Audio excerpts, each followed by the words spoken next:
puis en mai, je pense, ça se poursuivre là.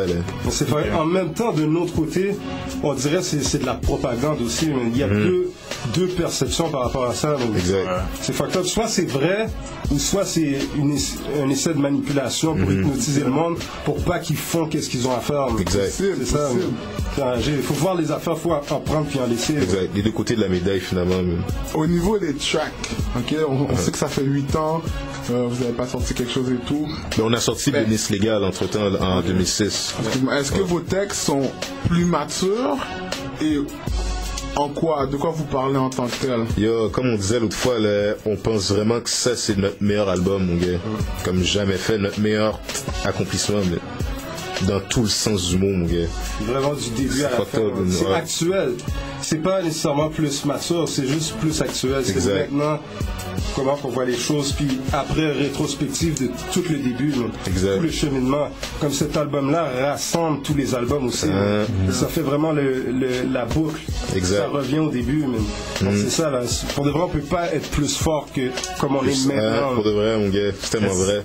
Puis ce travail-là, là, quand je dis de A à Z, dans tout le sens du mot, là, c'est question que yo, Chief, là, tu vois, on est en haut.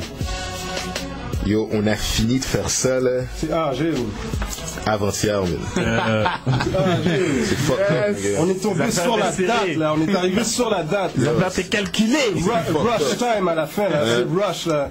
Question, là, message texte, là. Yo, TELUS doit faire du cob avec nous, là. C'est vraiment real time, là. C'est là, là. Réponse tout de suite. Email. Oh, ouais, oublie ça. On reçoit les emails instantanément, oh, ouais, c'est terrible, mon gars. C'est terrible. Je pense. C'est message en conduisant, là. Je pense que c'est pour ça qu'on pense vraiment que c'est le meilleur travail depuis date, parce que on n'a jamais fait ça tout seul, même. Jamais. Là, je dis ça, le monde ne voit pas ce que je montre là, mais c'est du travail. Là. C'est ça. Ils vont pouvoir voir ça sur le net. On n'a jamais fait ce travail-là. Yo, dog, man. Je sais pas si vous avez touché la texture du caca. C'est professional shit. C'est pas du carton, là. C'est très sérieux. Bon matériel. Le partenaire qui a fait ça, mon gars. Le partenaire qui a design ça, mon gars. Shout out à Dessa pour de ça, mon gars. Dessalines. Ce partenaire-là, vraiment, c'est un gars qui file le caca, mon gars. Puis le monde avec qui, tu vois, ça part de nous, comme ça, Pomi.ca, Rainman, Ultimate Joy, Ultimate tout ça. Mais le monde avec qui on a travaillé, mon gars, pour de vrai, là, c'est du monde qui file vraiment l'affaire, puis qui peut le pousser, amener vraiment un plus dans l'affaire. Exact, man. C'est des ça, là, pour de vrai, là. Ce gars-là, on pourrait pratiquement dire, ce gars-là est dans le groupe. Okay. Parce que ce gars-là connaît tout sur nous, mon gars. Puis nous, on respecte ça, man. Comme honnêtement, là, c'est du respect de savoir qu'il y a. Puis il n'est pas le seul. Il doit y avoir d'autres gens comme ça, man. Bourreau aussi, man. C'est ça, Bourreau, Pipo, tous ces nègres-là, les nègres d'Anjou, Sparkle Brothers, Mirko, tous ces gars-là, là, c'est du monde, on peut dire qu'ils font partie, là, pas du groupe en tant que tel, mais ils sont proches du groupe, là. Okay. Sur ce, ce qu'on va faire, c'est que tout ça, c'est l'acheminement, c'est l'album que vous nous avez amené aujourd'hui. Yeah. Fait qu'on va donner une petite goutte à notre auditoire dès maintenant, puis ils vont pouvoir goûter à votre caca, comme vous dites. Alright, sur ça, la good shit. Présentez votre track, présenter le track. Yeah. La notion, mon gars. La notion. Ça, c'est un track qu'on aime vraiment aussi, man. Tous les tracks sont nos tracks préférés. Je vous rappelle que vous êtes sur les ondes de la meilleure émission de radio hip-hop à Montréal, GBC Radio. Yeah. On a Rainman en entrevue. Yeah. Fait que si vous avez des questions, commentaires, c'est 514-495-1540. On s'en va en track avec la notion. GBC. Wesh it. Ben oui. C'est ça, mon gars. Wesh it. O-U-T-R-A, mon gars, N-A-U-F. Yeah, donc sur les ondes de GBC Radio, vous êtes sur les ondes de la meilleure émission de radio pop à Montréal. Il nous reste à peu près 15 minutes dans l'émission. On est toujours avec Rainman dans les studios. C'est quoi les tracks qu'on a entendus? On a entendu 3 gros tracks encore une fois. Premièrement, on a entendu la notion de Rainman. Yeah. Gros track. Sérieusement. Yes. Après, on a entendu que quelque chose que tout le monde qui ne connaît pas ça devrait retourner à leur disque, à leur CD, à leur cassette même. Il y a un gros classique. Move on. Retournez à vos tracks, à vos vidéos VHS, parce que tout le monde a enregistré Musique Plus dans ce temps-là. Avec Abeille, là. Exactement. Gros classique, là. Vous avez pas une petite inside, quelqu'un l'a moyen, non? On pensait même pas à ça, mon gars. Pendant l'entrevue, on pensait à boire une bière. On sortait du sauna, man. On sortait du sauna. Après, on était allé faire grand matin, soleil sur nous. Bonjour.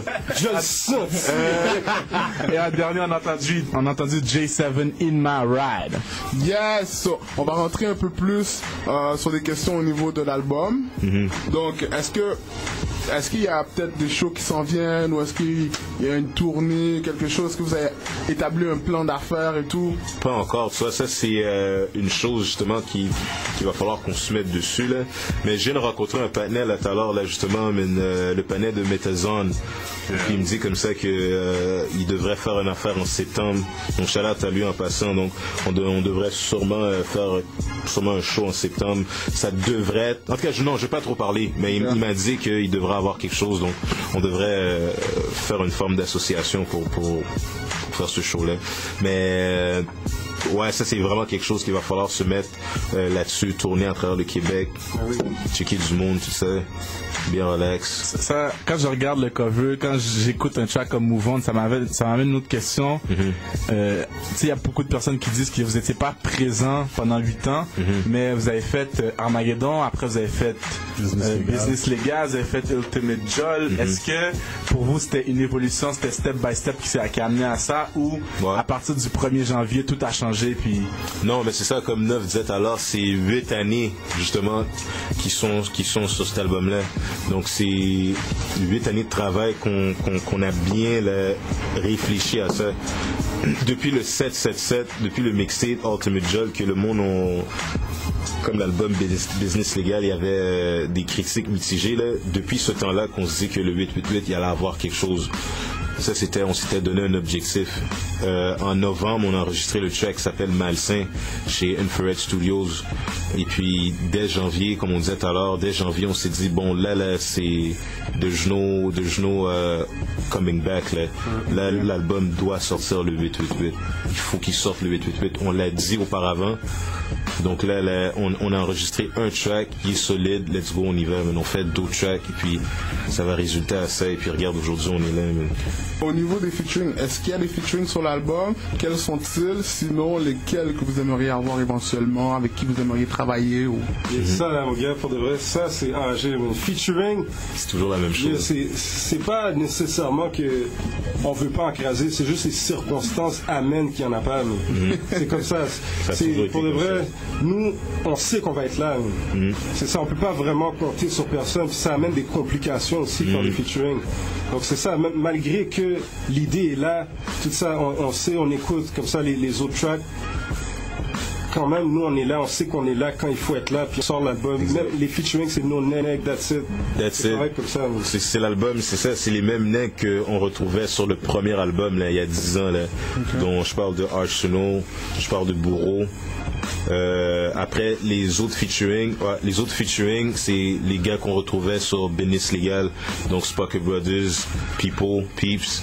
Donc c'est toujours la même affaire, mon gars, ça changera jamais. Je pense que on est trop à l'aise dans le sens qu'on aime bien travailler avec ces gars-là, puis on sent que ces gars-là aiment bien travailler avec nous. Il y a trop de chimie, donc on veut pas briser ça, mais on préfère garder ça comme ça. Puis c'est pas qu'on a quelque chose avec les autres groupes ou avec les autres artistes, c'est juste qu'on préfère ça comme ça. C'est comme il dit là, si supposons je vais en studio, supposons moi je suis pas là ou bien lui est pas là, ça va se faire quand même là. Il y a pas une affaire que on peut pas commencer parce qu'il manque un gars, ça dérange pas là, même s'il manque quelqu'un ça dérange pas parce qu'on sait qu'on peut se reprendre plus devant. Ça c'est quand c'est nos nègres à nous là. Quand c'est d'autres personnes, si je rejoins pas quelqu'un, c'est comme toujours compliqué.